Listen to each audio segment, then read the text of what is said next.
For my case tonight, I will begin by making an argument from simplicity. I will show naturalism is more coherent and modest than theism, and is thus the more simple explanation. Next, I'll defend a cumulative argument from imperfection, where I show particular facts come together to provide decisive evidence for naturalism over theism. Finally, I will be offering what I call the argument from freedom, where I show there is an internal coherence problem within classical theism. To help illustrate my arguments, we can borrow from Paul Draper and think of both naturalism and theism as being in a race to the finish line, which represents the best explanation on the total evidence. The argument from simplicity claims naturalism starts out ahead in the race before we even consider the evidence because of theism's lower prior probability. The cumulative argument from imperfection claims naturalism outpaces theism with respect to the total evidence. And finally, the argument from freedom claims there are some internal tensions within classical theism that threaten its coherency and thus has the possibility of pushing it out of the race before it even begins. There is a method in epistemology known as inference to the best explanation. Perhaps an inference to the best explanation is the one that is most probable given some observation. There's also a well-known theorem of probability known as Bayes' theorem that allows us to infer that some set of facts is evidence for a hypothesis on our total evidence rather than another using the ratios of likelihood comparisons known as the Bayes factor and the prior probabilities of the hypotheses. This evidential method is known as Bayesianism. However, it is going to require me to say something about the prior probabilities of naturalism and theism. This brings me to my first argument tonight. Naturalism has a higher prior probability than theism because naturalism is simpler. My premise A claims simpler hypotheses have higher prior probabilities because they have fewer ways of being false. Premise B claims simplicity is determined by modesty and coherence because the less modest a hypothesis is, the more ways it has to be false. Additionally, the less coherent a hypothesis is, the more tensions arise, so it also has more ways to be false. Premise C claims naturalism is more modest than theism because naturalism asserts fewer fundamental features of reality. It might be objected that theism is more modest because it is supremely simple. I explicitly reject this claim because it does not consider my premise D, the coherence of classical theism, which is notorious for having problems of coherency. For example, according to the doctrine of analogy, any claim about God we make in personal terms will always be inadequate because God is only analogously personal. These problems of coherency are only made worse when we consider Trent's other theological beliefs cast in personal terms, such as the Trinity being three persons in one, or the idea that an eternal God came into time to suffer and die. I don't really know how Trent squares coming into time with timelessness, nor the death and suffering of Jesus with impassibility and immutability. I argue these problems of coherency count against theism's prior probability. It might be objected these issues of coherency can be resolved by making additional claims, but doing so comes at the cost of modesty. The classical theist faces a dilemma. In being modest, the classical theist faces a problem of coherency. In being more coherent, the classical theist faces a problem of modesty. Either way, conclusion F follows. Classical theism's prior probability is low. All right. Okay, so Ben throws a lot out here, yeah. So yeah, he throws a lot. So I'm gonna share my screen just so that we can sort of understand his argument that he's trying to present here. Hold on, let me see here if I can find it. So luckily, Ben was nice enough to allow us to see the actual presentation because you don't really see it in the debate itself. But hold on, let me see. Okay, there we go. I think you guys can. Yep, and Zach, this will be on your like Spotify and stuff like that too, right? What, the podcast or this yeah, whole thing? I'll put on podcast. Yeah. Okay. Yeah. So for yeah, Kyle, just make sure to read it out so people that are listening. So okay, so this is the argument, right? So wait. Okay, so he presents, I guess, just generally speaking, right? He presents, he talks about priors, right? So the priors is like where you start off in the race. So I like that analogy because I think it helps to at least on a bare level, like understand how priors work and how posteriors work, right? Now, what's interesting here is the argument itself. So the first, I guess, point in the argument is simple hypotheses have higher prior probabilities, which, okay, we can grant that point, right? Now, it gets a little more interesting with B, where the simplicity of a hypothesis is determined by modesty of coherence. Now, the thing with this is going after Paul Draper, and I know, Tim, you have a few things you want to say on that. So if you want to... Yeah, sure. So, yeah, modesty and coherence is modesty plus coherence equaling simplicity is one way you can do it. It's not the only way at all to assess the simplicity of a hypothesis.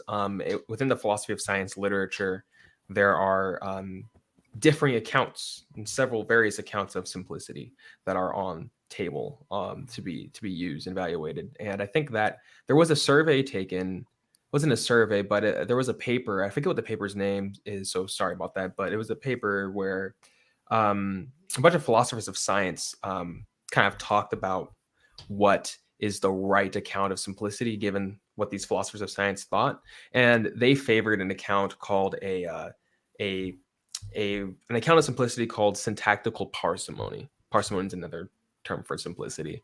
And so they favored a more syntactical parsimony account of simplicity. What that means is basically it has to do with the information within the theoretical content of a theory or hypothesis, right? So this is the amount of propositions that are needed to articulate the content of the hypothesis. And they say that an information theoretic account of simplicity would be the more accurate version. And so we kind of see that very much in science. So if you look at like the standard model of particle physics, right, it measures things in terms of fundamentality. So, you know, there are this many fundamental particles and this many fundamental matter energy relations and things of that sort.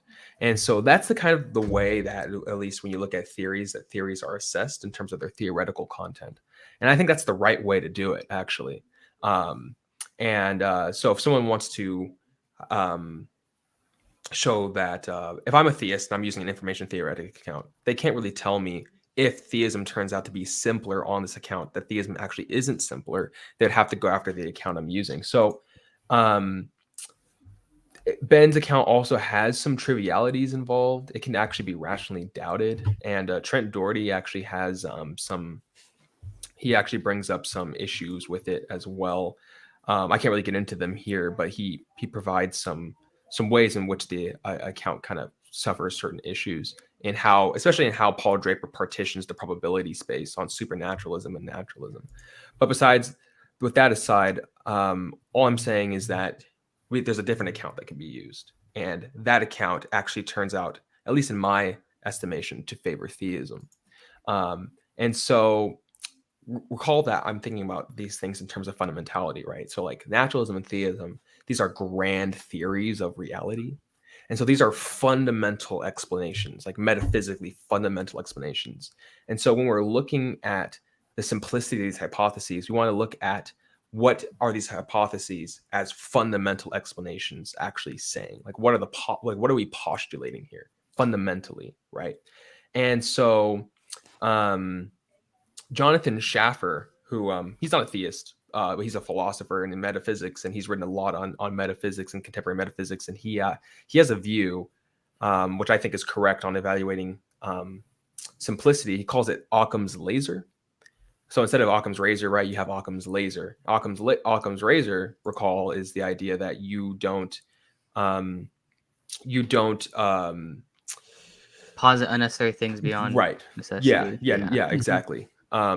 Don't explain. It's the very classical view, and then you have Occam's laser, which I think that's more metaphysical, right? So I think that's more relevant to the naturalism and theism debate than the Occam's razor idea. Yeah, so you don't want to postulate things beyond necessity. That's the razor idea. Laser is you don't want to postulate. You don't want to have too many fundamental posits beyond necessity, right? So that's the kind of idea. So we're looking, instead of just the posits themselves, we're looking at the fundamental posits. And so don't increase your explanatory assumptions beyond necessity. Well, don't increase your fundamental explanatory assumptions beyond necessity. So that's what the laser does. And so in that way, then when we look at these two theories, we can categorically evaluate the theoretical content by looking at it in terms of it qualitatively and quantitatively. And contemporarily, Joshua Sijawati, theist, he's wrote in his paper Grounding the Existence of God, he uses Schaffer's approach to simplicity to actually show that theism would actually be the simplest theory on the table, rivaling naturalism, when you actually situate theism within a trope theoretic account. And so we want a grand theory that explains the data and it has fewest fundamental entities, fewest fundamental kinds it falls into, and fewest fundamental properties held in the least complex way. That's the idea. And of course, we're talking also in terms of metaphysics, metaphysically as well. So we can say that the hypothesis. Well, anyways, actually want to couch there. Is there anything else I need to say, or No, I think you're good. I mean, I think the Mhm. general point is like the way that Ben, I mean, of course, Ben is borrowing from Paul Draper here, but the way that Paul Draper does simplicity, I don't think that's correct. I think the best way we should do it is look at it in a syntactical simplicity way, but also apply that to metaphysics, which when you go there, then you should apply Occam's laser, and then that gets into the whole, what are you positing as fundamental to reality itself, right? Because it's not just about, I would say it's not just about the number of claims, because you could have certain claims that are entailments. Like, for example, the hypothesis of indifference is entailed from naturalism, right? I can grant that. But the problem is that more fundamentally speaking, we're talking metaphysically, naturalism can only fit into two categories. Either it's priority monism or priority pluralism. And so because of that, then you have to assess the simplicity of naturalism based on what those two views posit as fundamental, right? Right. And I think that Sijawati does a really good job of showing how theism, when you compare theism with naturalism, or those two views, right? Theism actually has the advantage either in terms of qualitative or quantitative simplicity, right? And I think a good thing to So- point out is that this whole notion of fundamentality is important, because Ben brought up, like, how does it fit with this whole idea that God enters into time? How do you get a Trinity? All these different things. These aren't needed to explain the data, right? So we look at the data in question that we're trying to explain. We don't need to invoke a Trinity. We don't need to invoke how God enters into time in our fundamental explanation. And so we don't actually need those as their own distinct propositions within our theory, right? So, you have God exists, this is what God is. And then, these are all just separate propositions. This is our theoretical content. A lot of these things that Kyle is saying are actually going to be just consequences of a theory, these things that we can kind of epistemically predict once we unpack what it means to be this theory.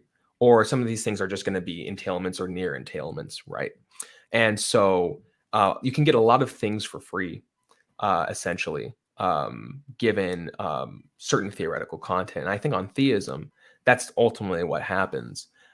So in terms of what we think is the correct account of simplicity, the reason why we think it favors theism over naturalism is because given pluralism and given monism, remember that there is this qualitative and quantitative distinction, that quantitatively it looks at the amount of entities posited, and qualitatively it looks at the kinds and the properties that the entity has and falls into, right? And so if you look at like pluralism is just this mereological idea that there are that fundamentally there are these numerous and vast amounts of mereological atoms, you can call them, or simples, right? Where the world is built up of these distinct simple entities, these irreducible entities, and they combine in certain ways to make up the world, right? Well, on pluralism, quantitatively, it's very complex, because fundamentally you have these simples. You have a near infinite amount of simples. I mean, think about the whole entire universe, right? And all the things, all the particles that make up the universe, right? These are all built up from these simples. Those are all supposed to be fundamental. So it's very complex. But qualitatively, you can say that a simple falls into one kind, that being a trope. You can actually build substances out of tropes. I'm not going to get into trope theory, but that trope theorists would agree with that. And then you can say that then, since tropes don't have properties, then there's zero properties there. So you have zero properties, one kind trope, but you have an enormous amount of entities fundamentally being posited. On monism, on the other hand, you have one fundamental entity, that being the cosmos. So it's quantitatively simple, but it's qualitatively very complex. Why is it qualitatively complex? Well, it's because now you have, look at all the fundamental properties you have to posit, right? All the properties about the field states, about the wave functions, all the parameters and initial conditions, right? That if you just look up the physics, it's very complex. There's a lot of properties here. And there's a lot of kinds.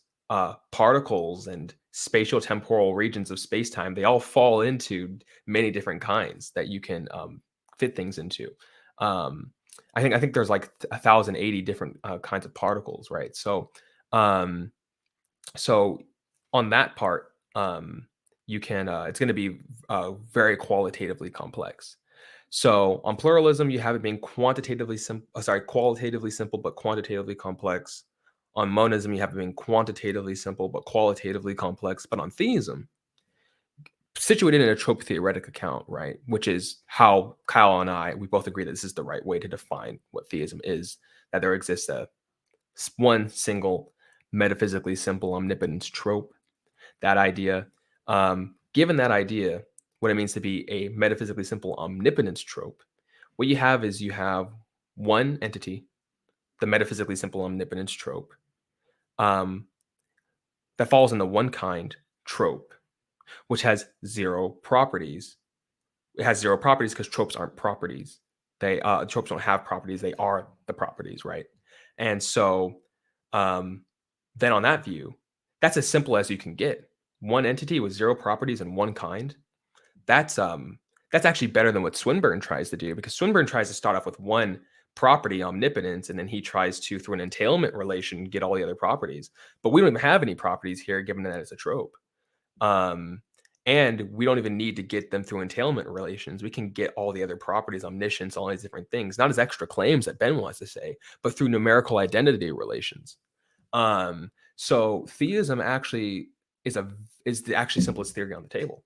And the reason why you start to see why being able to say whether naturalism, your theory of naturalism, falls into pluralism or monism becomes important is because, as you saw, whatever view you pick, it's going to change on the qualitative and quantitative evaluations. And so that's why we need to be very clear about what theory we're putting forth and articulating, because the simplicity assessments are going to change relative to pluralism or monism.